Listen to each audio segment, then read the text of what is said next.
Você sabia que existe uma força sobrenatural ativa neste exato segundo, que é a única razão pela qual a civilização humana ainda não colapsou completamente sob o peso da própria maldade?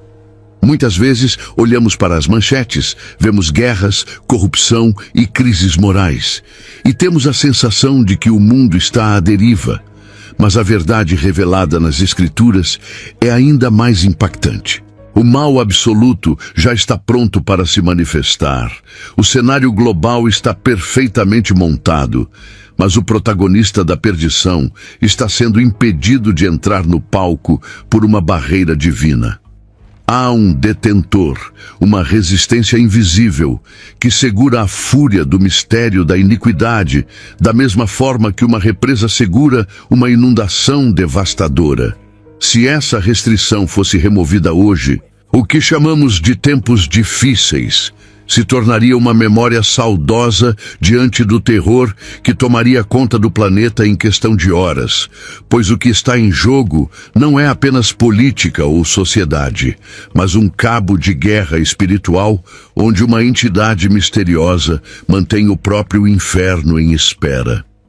Muitas vezes, ao olharmos para o noticiário ou observarmos a degradação moral ao nosso redor, temos a nítida sensação de que algo está fora do lugar,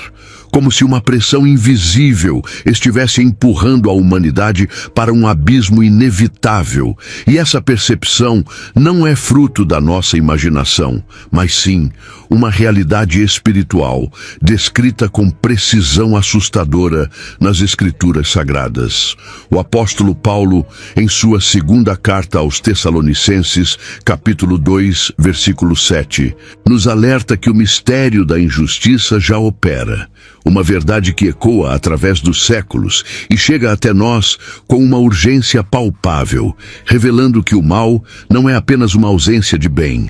mas uma força ativa, inteligente e articulada que trabalha incessantemente nos bastidores da história humana. Não estamos falando apenas de crimes ou corrupção política, mas de um espírito de rebelião que se levanta contra tudo o que se chama Deus ou é objeto de culto, uma energia obscura que tenta corroer os fundamentos da verdade, da família e da própria identidade humana, preparando o terreno para algo ou alguém que ainda está por vir. E é exatamente aqui que precisamos entender que o cenário mundial não está caminhando para o caos por acaso, mas está sendo sutilmente manipulado por essa iniquidade que, embora operante, ainda não alcançou sua plenitude de manifestação pública e totalitária. Mas aí acontece o inesperado, pois mesmo com toda essa articulação maligna, percebemos que o mal não consegue avançar com a velocidade que desejaria, encontrando uma resistência que muitas vezes não conseguimos explicar com a lógica humana, o que nos leva a investigar a profundidade desse mistério, que Paulo chamou de mistério da injustiça ou mistério da iniquidade.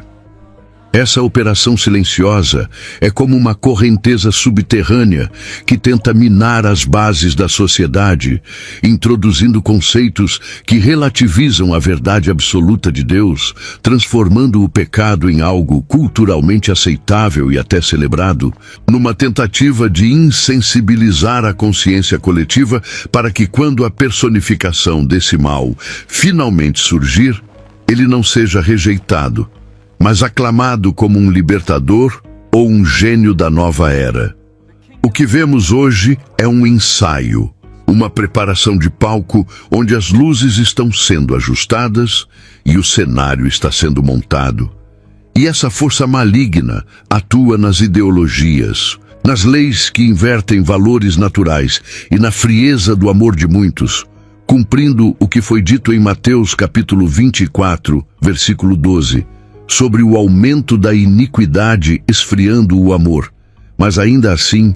há um limite imposto, uma fronteira que essa escuridão não pode ultrapassar neste exato momento, o que gera uma tensão espiritual constante no ar que respiramos. Essa operação nas sombras é perigosa justamente porque é discreta e gradativa, agindo como um veneno de ação lenta que não mata a vítima imediatamente,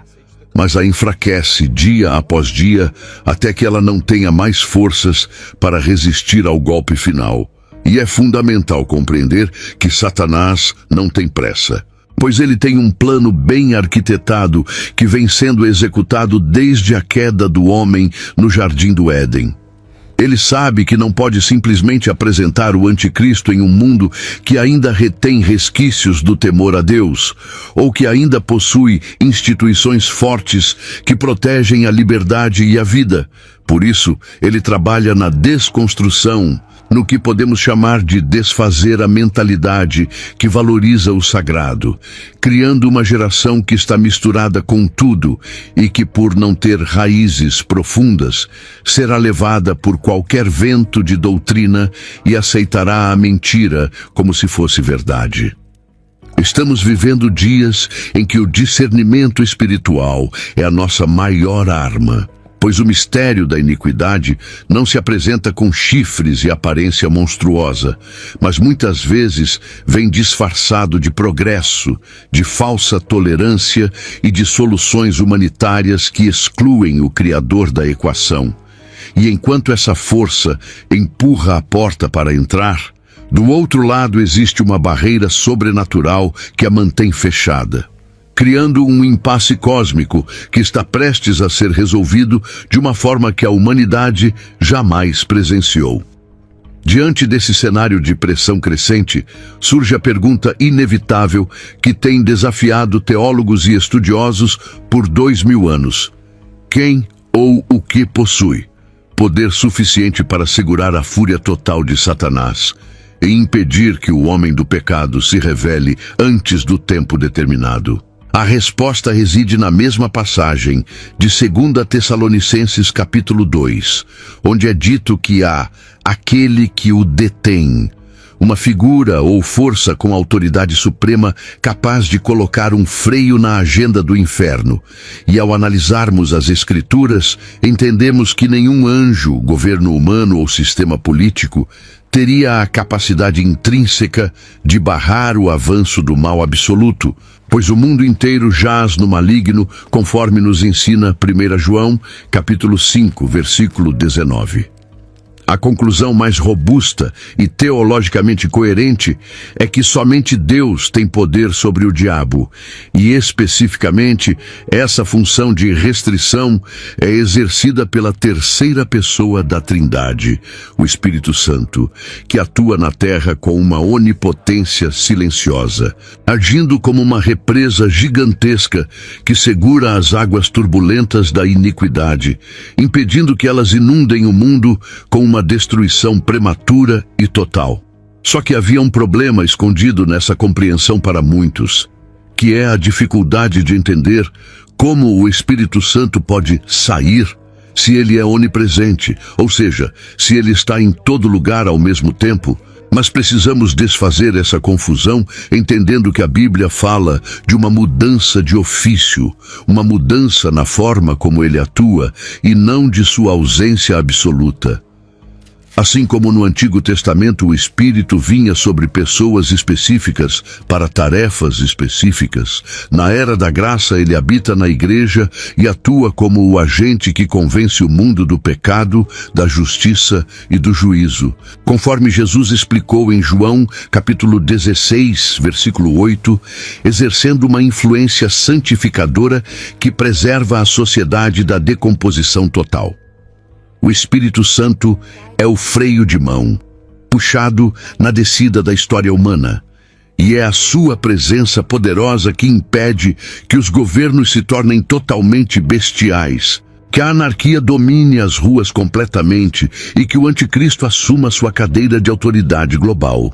Pois onde há a luz do Espírito, as trevas não podem prevalecer totalmente, e o diabo, por mais furioso que esteja, é obrigado a respeitar esse limite divino imposto pela soberania do Altíssimo. Imagine por um momento a magnitude desse poder que, dia e noite, em todos os continentes, refreia os impulsos mais obscuros da humanidade caída e bloqueia as estratégias demoníacas de centralização de poder. frustrando planos de dominação mundial que surgiram ao longo da história através de tiranos e impérios que tentaram, sem sucesso, ocupar o lugar que será do anticristo. Esse detentor é a única razão pela qual ainda existe liberdade para pregar o Evangelho, pela qual ainda vemos atos de bondade e pela qual a estrutura da civilização ainda não colapsou completamente sob o peso do egoísmo e da maldade humana. E ele faz isso não porque o mundo mereça, mas para garantir que o número total dos salvos seja completado antes que o fim venha. A presença do Espírito Santo na Terra é a garantia de que o cronograma de Deus está sendo seguido à risca e não o cronograma de Satanás, provando que mesmo num mundo que parece estar fora de controle, Deus continua no trono, segurando as rédeas da história e determinando até onde o mal pode ir. Mas essa proteção tem um propósito e um prazo de validade, o que nos leva a refletir sobre o veículo que o Espírito Santo usa para exercer essa influência na Terra hoje. E é aqui que a história fica ainda mais sombria se não entendermos o nosso papel, pois o Espírito Santo, embora seja Deus e onipotente, escolheu habitar em corpos humanos, transformando os crentes no que a Bíblia chama de Templo do Espírito Santo, em 1 Coríntios capítulo 6, versículo 19. O que significa que a igreja não é apenas uma instituição religiosa ou um clube social, mas o corpo vivo de Cristo na Terra, o instrumento através do qual o detentor exerce sua resistência contra o mal. Jesus foi muito claro em Mateus capítulo 5, versículos 13 e 14, ao declarar que nós somos o sal da terra e a luz do mundo. E essa metáfora não é poética, é funcional e química. Pois o sal na antiguidade servia principalmente para conservar a carne e impedir que ela apodrecesse, o que nos mostra que a presença da igreja no mundo tem a função vital de retardar a corrupção moral e espiritual da sociedade. Enquanto a igreja verdadeira estiver aqui, pregando a verdade, orando, jejuando e vivendo em santidade, ela atua como um antisséptico divino que queima as feridas do pecado, mas impede que a gangrena da iniquidade tome conta de todo o corpo da humanidade, servindo de barreira contra a instauração completa do reino das trevas. Nossa presença incomoda o mundo justamente porque a luz expõe o que está escondido nas trevas. E é por isso que vemos uma hostilidade crescente contra os valores cristãos. Pois o espírito do anticristo, que já opera no mundo segundo 1 João, capítulo 4, versículo 3, reconhece na igreja o seu principal oponente, o obstáculo visível que precisa ser removido para que seu engano possa florescer sem oposição.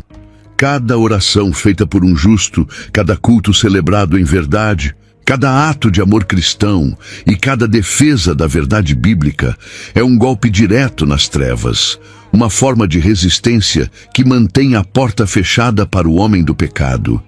E é por isso que a batalha espiritual é tão intensa, pois não estamos lutando apenas por melhorias sociais, mas estamos engajados em uma guerra cósmica para conter o avanço do inferno na Terra. A igreja é a embaixada do reino de Deus em território inimigo. E enquanto o embaixador estiver presente, a guerra total não pode ser declarada, garantindo assim um período de graça onde as portas da salvação continuam abertas para quem quiser entrar. Porém, essa realidade nos traz uma responsabilidade imensa e urgente, pois se somos o sal, não podemos perder o sabor, e se somos a luz, não podemos nos esconder debaixo do alqueire, o que exige de nós uma postura de vigilância constante para não sermos contaminados pelo sistema que deveríamos estar influenciando. A eficácia da igreja em deter o mal está diretamente ligada à sua comunhão com o Espírito Santo, e quando os cristãos começam a negociar seus valores e a se parecer com o mundo, a barreira enfraquece. Embora a promessa de Jesus em Mateus, capítulo 16, versículo 18, garanta que as portas do inferno não prevalecerão contra a igreja edificada nele. O mundo não sabe, mas a sua estabilidade relativa depende desses milhões de cristãos espalhados pelo globo que, cheios do Espírito, clamam por misericórdia e justiça. E é a existência desse corpo místico que mantém o relógio do Apocalipse paralisado nos segundos finais, aguardando o momento exato em que o Pai dará a ordem que mudará tudo num piscar de olhos, removendo a resistência e liberando o curso para os eventos finais. Muitas vezes, em nossa ansiedade humana, olhamos para o relógio da história e nos perguntamos por que a justiça divina parece tardar. Mas precisamos compreender que o tempo de Deus não funciona com os ponteiros e calendários que nós inventamos, pois Ele habita na eternidade e governa sobre o tempo, estabelecendo o que as Escrituras chamam de plenitude dos tempos. O apóstolo Pedro nos dá uma chave mestra para entender essa aparente demora em sua segunda carta, capítulo 3, versículo 9. Onde ele afirma categoricamente que o Senhor não retarda a sua promessa, ainda que alguns a tenham por tardia, mas é longânimo para conosco, não querendo que ninguém se perca, senão que todos venham a arrepender-se. O que nos revela que o motivo principal para o anticristo ainda não ter surgido não é a falta de poder de Deus para encerrar a história, mas sim a superabundância da sua misericórdia, que estende o prazo da graça para alcançar até a última alma que deve ser salva. Existe um número específico, conhecido apenas pelo Pai,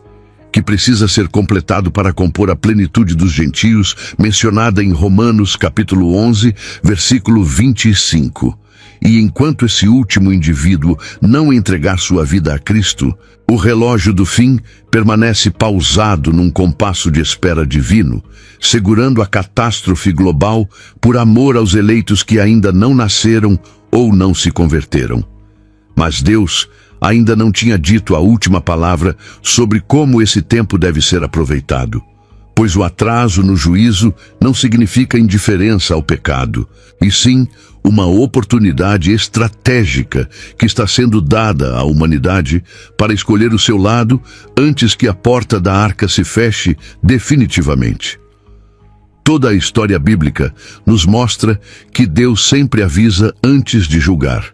como fez nos dias de Noé, durante 120 anos de pregação, enquanto a arca era construída, e hoje vivemos um período similar, onde os sinais estão gritando ao nosso redor. Guerras, rumores de guerras, pestes e terremotos, não como o fim em si, mas como as dores de parto descritas em Mateus capítulo 24, versículo 8, que servem de alerta para despertar uma geração adormecida. O controle absoluto do tempo está nas mãos daquele que disse, haja luz. E ele determinou que a iniquidade tem uma medida exata para transbordar, assim como aconteceu com os amorreus em Gênesis capítulo 15, versículo 16, significando que o mal não pode se manifestar plenamente até que Deus, em sua soberana sabedoria, decida que o cálice da ira está cheio e que o tempo da paciência se esgotou.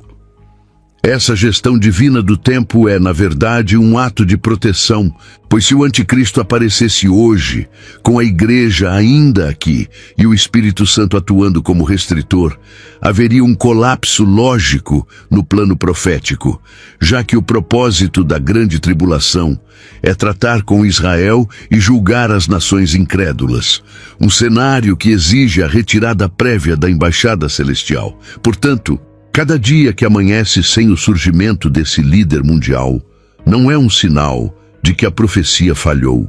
mas uma prova viva de que a graça ainda está disponível, de que o convite para as bodas do Cordeiro ainda está valendo e de que o Criador está segurando os ventos da destruição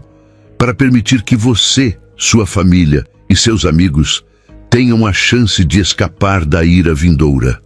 O tempo, nesse sentido, é o recurso mais precioso que temos, e a forma como o utilizamos define nosso destino eterno, Pois quando o Pai der a ordem final, não haverá mais segundos extras, nem prorrogações, e o cenário mudará instantaneamente, o que nos faz olhar para o presente não com medo, mas com um senso de urgência e gratidão por cada momento que ainda nos é concedido sob a proteção do Altíssimo. Enquanto o céu segura o tempo, a terra parece correr desenfreada em direção ao abismo, criando o ambiente cultural, moral e espiritual perfeito para que o anticristo seja recebido não como um monstro, mas como a solução esperada para um mundo em crise. O apóstolo Paulo profetizou esse estado de coisas em 2 Tessalonicenses capítulo 2, versículos 10 a 12, explicando que a vinda desse iníquo é segundo a eficácia de Satanás, e que ele prevalecerá sobre aqueles que perecem porque não receberam o amor da verdade para se salvarem. E por isso, Deus lhes enviará a operação do erro, para que creiam na mentira.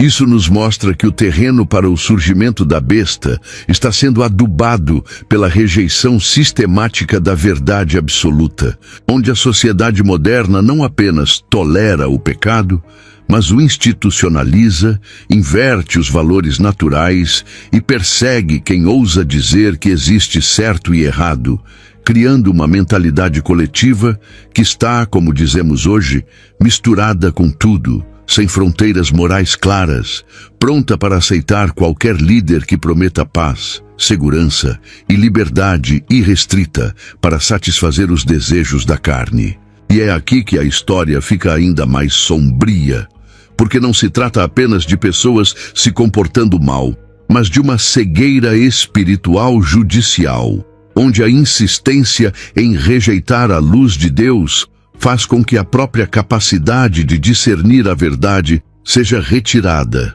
deixando a humanidade vulnerável à maior fraude da história. Estamos vendo diante dos nossos olhos o cumprimento de 2 Timóteo, capítulo 4, versículos 3 e 4,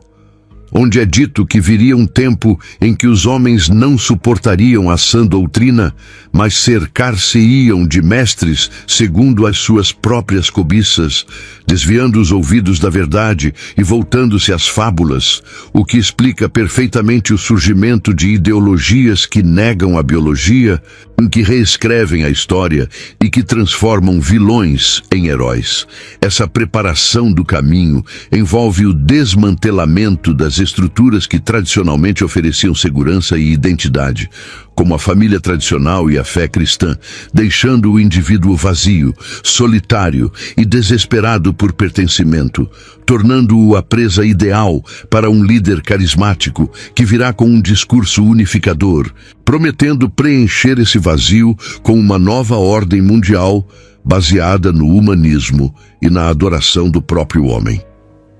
O cenário que estamos presenciando é a construção do palco para o grande final, onde a tecnologia de vigilância global, a economia digital centralizada e a unificação das religiões em torno de temas comuns e não da verdade divina são as ferramentas que faltavam para que um governo totalitário pudesse ser exercido sobre toda a terra, conforme previsto em Apocalipse, capítulo 13. A sociedade está sendo treinada para obedecer, para aceitar a censura em nome da segurança e para adorar a ciência e o Estado como deuses supremos, criando uma cultura de conformidade onde a dissidência é punida e a verdade é o que a maioria decide que é, e não o que Deus estabeleceu. Quando o anticristo finalmente subir ao palco, ele não precisará impor sua agenda à força no início, pois o mundo já terá sido doutrinado para desejar exatamente o que ele oferece. E essa predisposição para o erro é o sinal mais alarmante de que a barreira está prestes a ser removida, pois a humanidade já escolheu seu rei, e tragicamente não é Jesus Cristo. Chegará um momento num abrir e fechar de olhos em que a função de restrição do Espírito Santo será suspensa e a Igreja, que atua como o corpo de resistência na terra, será violentamente arrancada deste mundo num evento sobrenatural, deixando para trás um vácuo de poder, moralidade e espiritualidade que jamais foi visto desde a fundação do mundo. Jesus descreveu esse período vindouro em Mateus capítulo 24, versículo 21, como uma grande tribulação, tal como nunca houve desde o princípio do mundo até agora, nem jamais haverá, indicando que a retirada da influência benevolente de Deus liberará os instintos mais primitivos e demoníacos da humanidade e das potestades do ar. Imagine um mundo onde não há mais orações intercessoras segurando a mão de Deus, onde a consciência moral foi cauterizada e onde não existe mais o sal para impedir o apodrecimento social. Será um cenário de anarquia absoluta, onde o mal não terá mais freios e a crueldade se tornará a moeda corrente nas relações humanas, pois a luz que incomodava as trevas terá partido, deixando o planeta mergulhado na escuridão que tanto desejou. O impacto imediato dessa remoção será o colapso das estruturas sociais e a instalação do medo generalizado, criando a demanda desesperada por um salvador forte o suficiente para restaurar a ordem. E será nesse vácuo de liderança e esperança que o homem do pecado se revelará, não como um tirano à primeira vista, mas como um pacificador genial, aproveitando-se do caos para oferecer soluções rápidas e milagrosas. Sem a presença do Espírito Santo, habitando nos crentes para convencer o mundo do pecado, a mentira reinará soberana e os enganos de Satanás, que hoje ainda encontram resistência na pregação do Evangelho, serão aceitos como verdades absolutas, cumprindo a profecia de Apocalipse capítulo 6 sobre a abertura dos selos que trazem falsa paz, guerra, fome e morte. A proteção angelical que hoje guarda nações e indivíduos será retirada,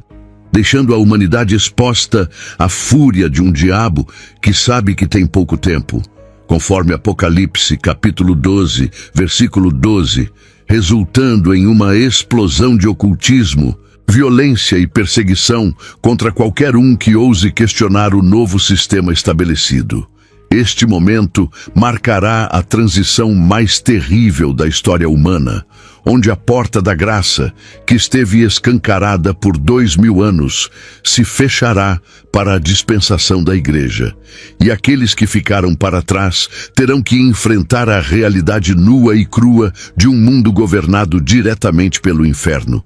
sem a mediação do Espírito Consolador da forma como conhecemos hoje. A ausência da Igreja será sentida não apenas pelo desaparecimento de milhões de pessoas,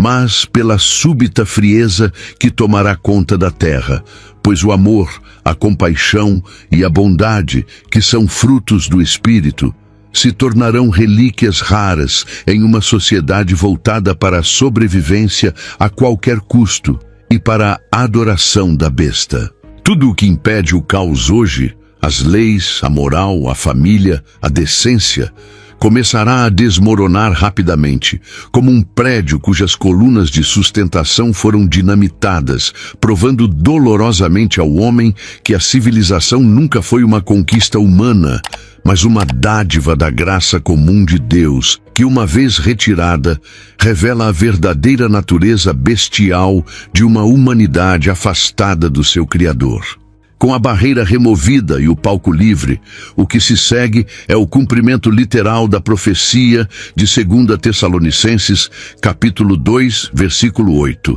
onde a Bíblia afirma que então será revelado o iníquo, aquele ser que personifica toda a maldade e rebelião acumulada ao longo dos milênios. Ele surgirá inicialmente como um diplomata brilhante, resolvendo conflitos impossíveis e trazendo uma falsa sensação de segurança que enganará até os mais céticos. Mas essa máscara cairá na metade do período da tribulação, quando ele entrará no templo reconstruído em Jerusalém para exigir adoração, declarando-se Deus, num ato de blasfêmia suprema conhecido como a abominação da desolação. citada por Jesus em Mateus capítulo 24, versículo 15. O mundo embriagado pelo engano e desesperado por liderança se curvará diante dele, e o sistema da marca da besta será implementado para controlar quem pode comprar ou vender,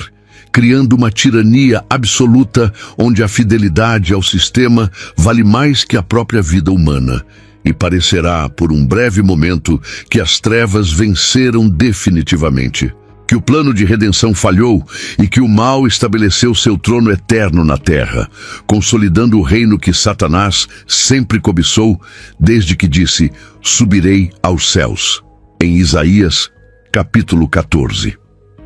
Mas Deus ainda não tinha dito a última palavra.